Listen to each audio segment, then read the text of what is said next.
Magandang araw sa inyo mga kabayan. Tunghayon niyo rin aking video nga rin papakita sa inyo. Isa doon sa mga inihanda ko pa. Yung pista. Ayan, tayo gagawa ng sinunggao. Kita ninyo yan. Yan ay mga laman loob, balat ng kambing. Pinili ko doon sa aking suking bilang kay kabayan Kuya Boy Lumanglas. Yan ha, inahalbos na natin. May palasan na rin iyan. At tayo ginagayat-gayat na natin ang papagayaan.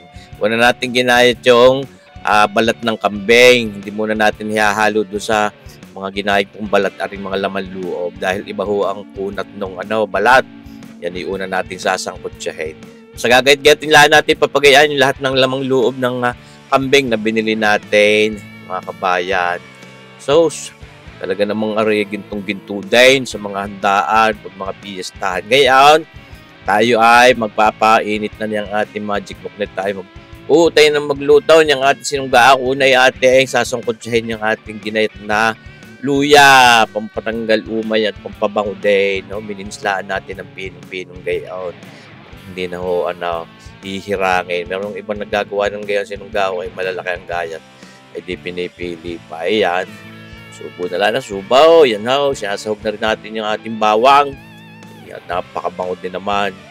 Tunay namang itong sinungga, mas gusto ka kung tutuusain kaysa doon sa champagne na may tamis. Ayaw ko na may tamis. Ayan ha, kita niya. Tayo nagtira din ng karikit na siling yan at sibuyas na yan. Yun ay pang pinali natin para may mga karikit pang lutong at medyo sari-sariwang sibuyas. Masarap lalo. Sasangkutsahin lang natin ang papagayan niya. Papagayaw, mga kabayan.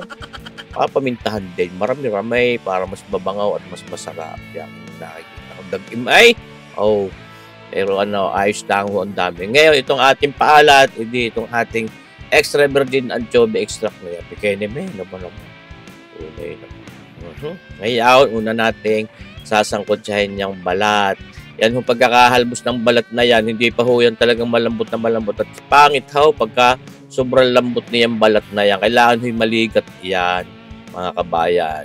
Kaya tayo talaga ho naglaan pa rin ng kumbaga oras na yan mapapalambot pa rin natin ng karikidya sa pagsasangkutsyat ng yung lasa nating ginamit, yung mga panimplang pinaglalagay natin din kahit paano yung ma-absorb din ng ating balat ng kambing. Hindi maganda yung pag kinagat mo walang kalaban-laban.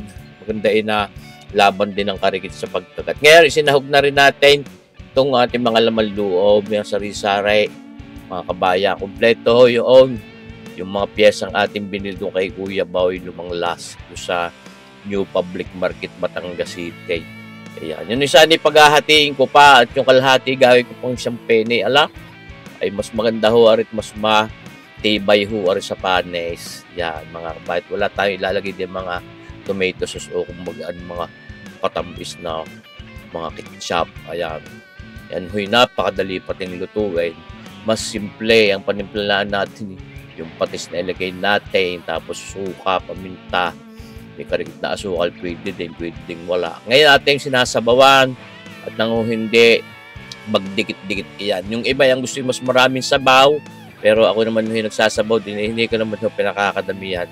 Yan how. Basta lang siya ay hindi igang-iga at yung nagdidikit-dikit madali yung magsibo yan pagka lumamig. Ayan how. Kaya ating dinadagdagan pa rin naman ng sabaw sa inyong napapanood na yan. Sinunggao ni Sir Buyay. Hindi na sinunggao ko ng Batangas pero ganyan talagang nakalakang kong style na sinunggao ko din sa miyaw. Red cane vinegar. Madami-dami pero na sobra at hindi masarap pag sobrang asim. Natatalo yung kabuang flavor na overpower. Yan kaya kita lang ilagay natin yaw. Siguro yung mga 1/8 cup yaw, mga kabayan. Kaya paangangin natin, munang hahaluin nang hindi daw mahilaw. Yan kalipas ng mga 2 minuto atin ang i-distribute diya sa kabuang. Hahalu-haluin na rin natin yan. Nag-aayaya na ang sarap ba? Ay nung oras na rin kapistahan din. Talagang nakaabang na ang magbabarik din at may mga nag-uutay na pagbibidyo din atin na lang akong isinilent na rin kaya ating ibinu-voice over na lang magpapagarne. Kita nyo magahaw. Kaliga talaga namang masarap yung ating ginawang sinunggaok na yan.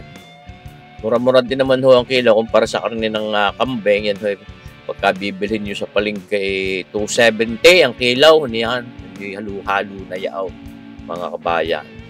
Luto na ho halos yung ating sinunggaok na yan.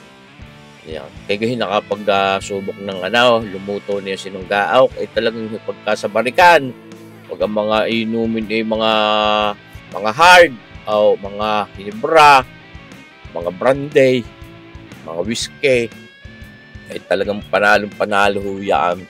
So, smart si Pau Tawaring, naman ni kabayan si Perfect. Nga pala, kabayan si Perfect, siguro nandiyan ka na ulit sa Chicago, Illinois. Pasensya na ako hindi nakasinsay, sobrang busy ako, may coverage nung araw ng Weebies. Yan ating binabantuan ng paalat dahil tinimusan ko ay kulang pa sa alat, mga kabayan. Kaya di ating tinitimusan, papagayaan. Yung halo-haloy na uli. Tunay kayo naman. Pagkakasarap ng sinunggaok, sauce marsipaw, talagang panalong-panalaw. Masarap din mo na rin ipang ulam kung ibig ka. Hindi baga naman. Pero kalimitan pagka mga ganun mas masarap talaga kung pulutan. Yung sinunggaok ng Batangas. O aring aking sistema ng pagluluto ng sinunggaok. Yan. Hindi ko maalam kung saan nagmula yung salitang sinunggaok. Yan ho. Binabanto-bantuan pa rin natin ng tubig at hindi nga ho magdikit-dikit yan. Malapit na ho yan sa katotohanan. Mga kabayan, maraming salamat ho sa inyong panunood na rin ating video aray. Sana iabangan nyo pa rin palagi yung ating mga cooking videos. Yan ho. Hindi naman ho mawawala yan. Mga kabayan, kahit ako may mga paminsan-minsan may inaya-upload pa rin ng mga ibang videos. Tulad ng pagka mga pinakikita ko sa inyo mga kainan, mga restaurant, mga turo-turo.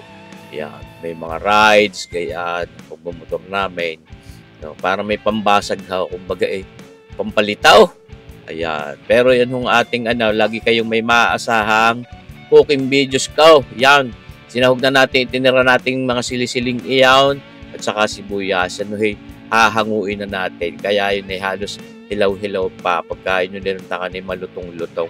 At masarap po yung lasa ng kasariwaan ng ating mga sibuyas at sili. Yan luto na ho yan mga kabayan. Kita nyo baga? Tunay naman. Napakasarap na rice sa barikan. Lalo pag mga ganitong pistahan din sa amin. Hindi ako nawawalan ng gaya. Dahil isa ho yan sa mga gustuhan ng aking mga iniimbitang mga kasagpet, mga kabayan. Yan luto na yan.